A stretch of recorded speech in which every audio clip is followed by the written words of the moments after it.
आज एक ज्ञापन का प्रोग्राम है जो अपने उपायुक्त जी के माध्यम से प्रधानमंत्री जी के नाम दिया जाएगा, जो भारतीय मजदूर संघ के बैनर तले होगा।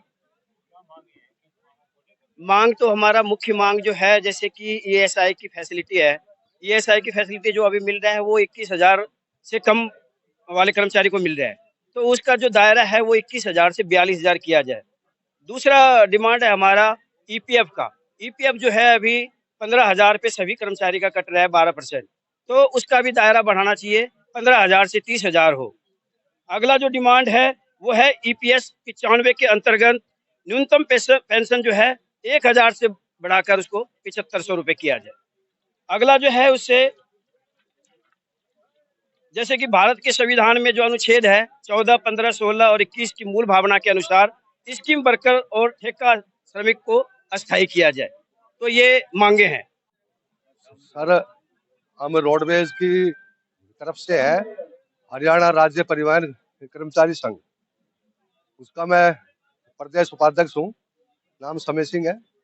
हमारे लंबे समय से हम भारतीय मजदूर संघ के साथ 2013 से जुड़े हुए हैं और 2013 से हमारी बहुत सारी लंबित मांगे पड़ी है। एक तो हमारे जब से ये भाजपा सरकार आई है, हमारा बोनस ही बंद कर दिया जी, वो दिया जाए। दूसरा, एक हमारा जोखिम भत्ता, और डिपार्टमेंटों में सब में जोखिम भत्ता मिलता है, हमारा इतना जोखिम भत्ता है, रोड के ऊपर चलते हैं पता नहीं कब एक्सीडेंट हो जाए, कब क्या हो जाए। हमारा कोई जोखिम भत्ता सरकार ने अब तक लागू ही नहीं किया है। एक वो होना चाहिए हमारा।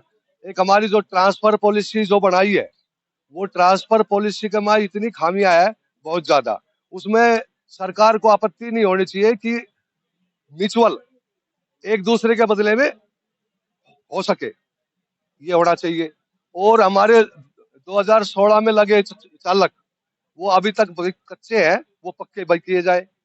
पेंशन का 2002 वाले का 2002 से लेकर के 92 से 2002 तक के ज्वाइंट डेट से बाकी तो हो गए, और 92 से लेकर 2002 तक के भाई ज्वाइंट डेट से पक्के भाई किए जाए। 2024 से एफिलिएशन हुआ है और हम जो है मतलब बीएसएनएल एज ए पीएसयू है, कहने को 100% गवर्नमेंट का ही स्टेक है, तो अब इसको पीएसयू कह सकते हैं या गवर्नमेंट के ही समझ सकते हैं, क्योंकि आज तक हमारा कोई भी डिसीजन विदाउट गवर्नमेंट नहीं होता है। एक बार मांग बता, ठीक है ना। और हमारी जो थर्ड पीआरसी जो 2017 से सरकार ने दे रखी है, 2027 होने को आगे अगला पीआरसी चालू होने वाला है और हमको अभी तक थर्ड पीआरसी ही नहीं मिली है।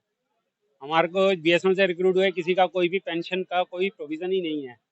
तो ये सब चीज़ें हैं जिनकी वजह से हमारा सारा बीएसएनएल का अधिकारी वर्ग जो भी बीएसएनएल के रिक्रूट हैं वो सारे सफ़र कर रहे हैं। तो उसी के लिए हम सब इस विरोध प्रदर्शन में शामिल हुए हैं। सर जी, मैं अरुण गामरोज, जिला अध्यक्ष अनुबंधित विद्युत कर्मचारी संघ, संबंधित भारतीय मजदूर संघ। आज हमारा जो ज्ञापन का प्रोग्राम है वो माननीय मुख्यमंत्री जी के नाम है, जिसमें हमारी कुछ समस्याएं हैं। पिछले काफी दिनों से हमारे कुछ साथी हैं जो कि एचकरण के थ्रू लगे थे और उनको सेवा सुरक्षा अधिनियम के अंतर्गत लेना था, परंतु उनकी सुरक्षा की बात तो अलग है, उनको पिछले 4-5 महीनों से तनख्वाह ही नहीं मिली है।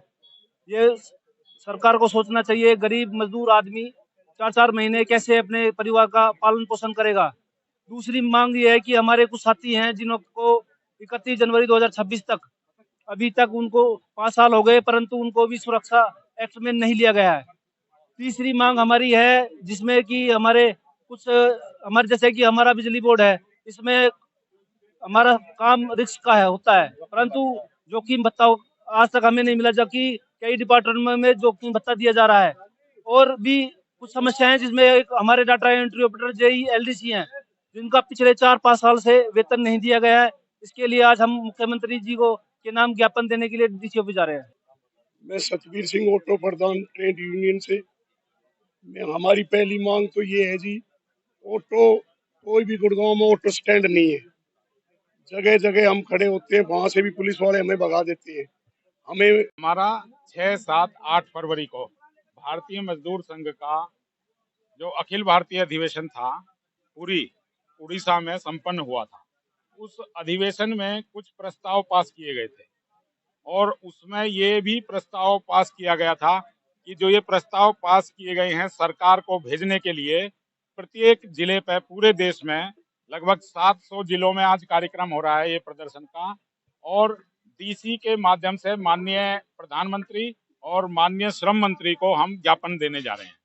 उसमें जो मुख्य मांगे हैं, जैसे जो ईएसआई है, जो पीएफ है, उसका जो दायरा है, उसकी जो सीमा है, हमारे बहुत से श्रमिक उससे बाहर हो गए हैं, उनको उस दायरे में लाया जाए, उसकी जो सीमा है वो ईएसआई की और पीएफ की बढ़ाई जाए, ये मांग है। दूसरा, हमारे जो स्कीम वर्कर हैं, चाहे आंगनवाड़ी हो, आशा वर्कर हो, एनएचएम कर्मचारी हो, उन स्कीम वर्करों को अभी तक मानदेय मिलता है, उनको वर्कर का दर्जा नहीं दिया गया है, उनको कर्मचारी का दर्जा सरकार दे, ऐसी हमारी मांग है।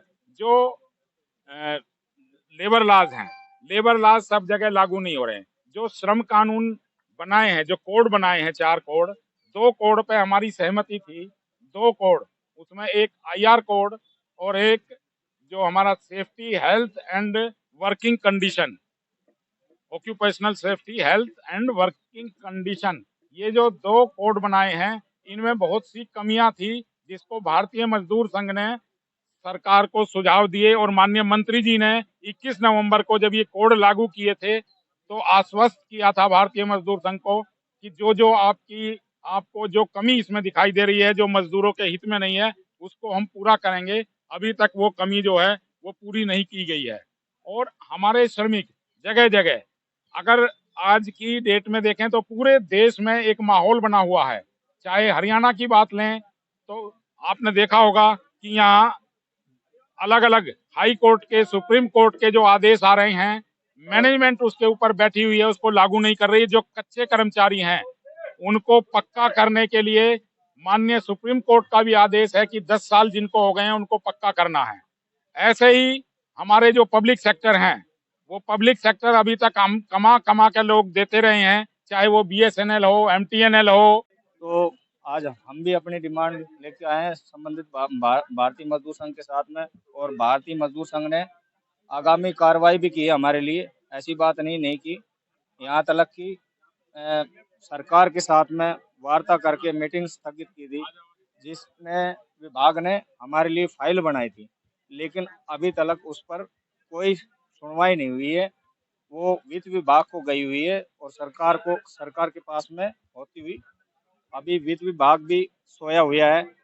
प्रमुख मांग हमारी ये है, 30/6/2003 के बाद में पार्ट टाइम सफाई कर्मचारियों को विभागीय नीति 11/11/2003, 30/12/1998, 25/2/1999, 29/7/2011 की नीति के तहत में पक्का किया जाए, क्योंकि 29/7/2011 की नीति के साथ में सरकार की भारतीय मजदूर संघ के साथ सहमति बनी थी 2024 में, और 2024 में उस समय मनोहर सरकार थी। सरकार ने इस बात पर सहमति करी, भाई हम इस पॉलिसी में वर्जन करके, शुद्धिकरण करके इसको लाएंगे और कच्चे कर्मचारी जिस भी डिपार्टमेंट में पक्का करेंगे। टेंट दिया जाए। दूसरा ये है जी, हमें हर ड्राइवर की कम से कम 5 लाख सरकार बीमा दे। एक्सीडेंट हो जाता और कुछ होता लेकिन हमें कुछ नहीं मिलता। हम यही रिक्वेस्ट करते हैं और यही दुआ करते हैं जी, प्रधानमंत्री से भी और मुख्यमंत्री से भी, और इसीलिए हम आज इकट्ठे हुए हैं, इस यूनियन के साथ ही हैं, हम शुरू से साथ रहेंगे। हमें हमारी मांग दिलाई जाए, पूरी की जाए, और आगे भी हम नहीं मांग पूरी होगी तो ऐसे ही प्रयास करते रहेंगे जी। धन्यवाद जी। ऑटो वे बिना ड्रेस के जो ऑटो ड्राइवर हैं उनको हमने सबने ड्रेस पहना दी है जी, और हमने सख्त ऑर्डर दे दिया जी प्रधानों ने, हर रोड के प्रधानों ने, ड्रेस बिना हम उस ड्राइवर को अपने यहाँ नहीं भरने देंगे जी, नहीं एंट्री करने देंगे। हमें ये पहले ही आप कह रहे हो, प्रशासन ने पहले अलर्ट कर रखा है और ड्रेस बिना ड्राइवरी नहीं करेगा जी, ये हमने पहले ही याद है। हम प्रशासन के शुरू से साथ है, साथ रहेंगे। आज हमने एक बड़ा मांग पत्र, ये राष्ट्रव्यापी आज हमारा विरोध प्रदर्शन का कार्यक्रम है। पूरे देश के सभी जिलों में ये कार्यक्रम आयोजित हो रहा है, जिसमें आज हम ऑटो यूनियन की तरफ से, प्राइवेट ट्रांसपोर्ट की तरफ से भी शामिल हुए हैं। तो हमारी मांग है, ड्राइवरों के लिए कल्याण बोर्ड की स्थापना होनी चाहिए। मेरे साथ एक मेरी बहन है सुमन लता, इस बहन की उम्र 25-26 साल है और इनके हस्बैंड शैलेंद्र नाम था जिनका, जो गुड़गांव में ऑटो चलाते थे। और पिछले दिनों आपने देखा होगा गुड़गांव में तेज बारिश आई थी। तेज बारिश आने की वजह से आगे एक मेन होल खुला था, जिसमें नगर निगम और जीएमडीए की गलती थी कि उन्होंने बारिश के समय में भी मेन होल को खुला रखा। इनके हस्बैंड का टायर अगला उस मेन होल में गिर गया, जिसकी वजह से वो नीचे गिर गए और पानी में बहकर उनकी मौके पर ही मौत हो गई है। ये बच्ची जो है अपने पिता की मृत्यु के 1 महीने बाद पैदा हुई है, जब इनके पेट में ये बच्ची थी, और दूसरी बच्ची इनकी ये है। मैं सरकार से ये आह्वान करना चाहूंगा, अब इनको देखने वाला कौन है जो इन बच्चियों को देखेगा? तो मेरी सरकार से मांग है, अभी हमारे प्रधान जी ने भी ये मांग करी है, गुड़गांव सहित पूरे देश में जितने भी ड्राइवर हैं उनका 5 लाख से 10 लाख का बीमा होना चाहिए, ताकि अगर किसी दुर्घटना में कोई साथी एक्सपायर कर जाए तो उसके परिवार की रक्षा के लिए वो सहयोग राशि हो। तो हम अपने विषयों को लेकर आज कल्याण बोर्ड की मांग को लेकर प्रदेश स्तर पर भी और केंद्र सरकार पे आज सरकार का एक ज्ञापन पत्र है। सरकार मानेगी तो ठीक है, नहीं मानेगी तो सरकार को टांग पकड़ के नीचे गिराने का काम भारतीय मजदूर संघ का कार्यकर्ता करेगा। धन्यवाद।